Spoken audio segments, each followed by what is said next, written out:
other kids over here. We're going to tell you a couple of jokes and see if you handle them.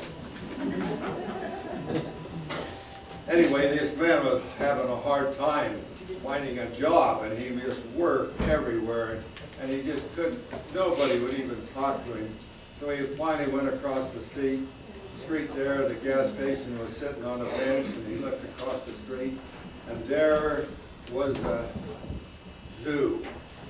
And he thought, you know, I could feed the horses and the animals and clean the stables and water them and all that. Maybe they could use some help. So he goes over there and goes in and finds the proprietor, and they talk it over, and he says, you know, I'm glad you came in today. He says, you say you will do anything? And the guy says, I will do anything that you want me to do for a job. He says, all right, I'll pay you $10 an hour if you'll dress up in this chimpanzee suit right here and take the place of our chimpanzee that died here last week. And the guy says, oh, I'll do it. He says, all you have to do is just sit on the bar and make a few little swings, and the kids won't know the difference, and they'll just love it. And he says, so he got in there, and he was having a ball. He was swinging around and all this kind of stuff, and finally he thought, you know, I need to do something just a little more dangerous than this. So he looked, and right next to him was the lion's cage. So he swung out over the lions, and he missed his hold, and he fell right down in the lion's den. And the lion came rushing out at him and was pawing at him, and he was saying, help me, save me, help me. And the lion said to him, don't make so much noise, or we'll both lose our job. Oh, good on you. I like that. Of course, some of you cowboys. Have we got any cowboys in here tonight? Well, a lot of you wonder, why do you always see new cowboys, old cowboys, dead cowboys? All of them all have their hats all rolled up like this. Well, they roll them up so that 3 of them will fit better in a pickup truck. Well, anyway, this lady was always going to garage sales and finding things and finding things and finding things. And she looked and looked, and finally she went into this mortuary, and she says, do you have any used vases or pots? He said, oh yeah, we got a lot of those here. You can have all you want. What do you want? She said, oh, that makes me feel good. Oh, do you have any used flowers that you're not? He says, well, after the funerals, sometimes we have a lot of flowers. You can have it. And she says, do you have any used old coffins that you're not using?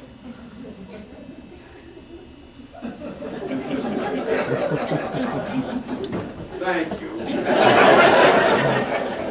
I and my wife had to argue about this one.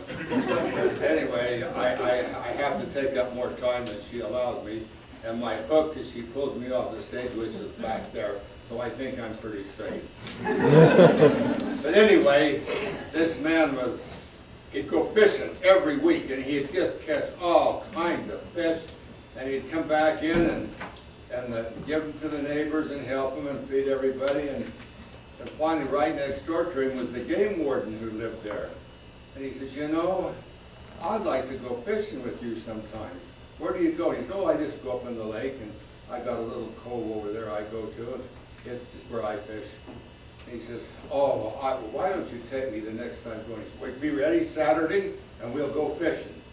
So they got the boat ready and got in it, and up to the lake they went and put it in the water, and he went out the lake a long ways, and the game warden says, boy, you sure go up here a long ways. And then he said, there's my cove.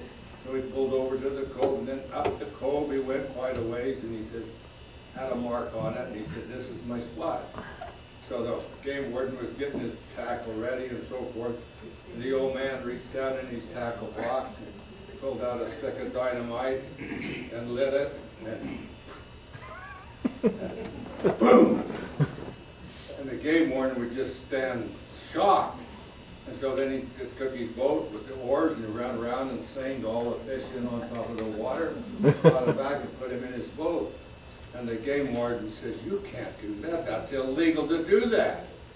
And they talked for a few minutes, and finally the old man reached down in his tackle box and pulled out another stick of dynamite and lit it and handed it to the court game warden. He says, are you going to keep on talking, or are you going to fish? Thank you for laughing at that. But we want to thank you for being here tonight, folks. And this show is really something interesting. Now, our next show is totally different, but it's a real family show. Now, this is my wife and courtship, how we got together and all the rest of that. And folks, I think you'll really love it. And what's nice about it, I'm turning 90 on the 21st of March next month. And so we decided that here I am, I go to sleep, give up my youth, wake up the next morning and I'm 90 years old. And I thought, my wife and all the family said, Dad, let's put your show and Mom's show on for your birthday. So folks, I'm not because it's us, but the things in it are just great. And I think you'll really, everything that happened in there happened to us in our courtship. And I think you'll find it extremely interesting as we bare our souls to you. So we say, welcome to the Valley Center Playhouse. And thank you.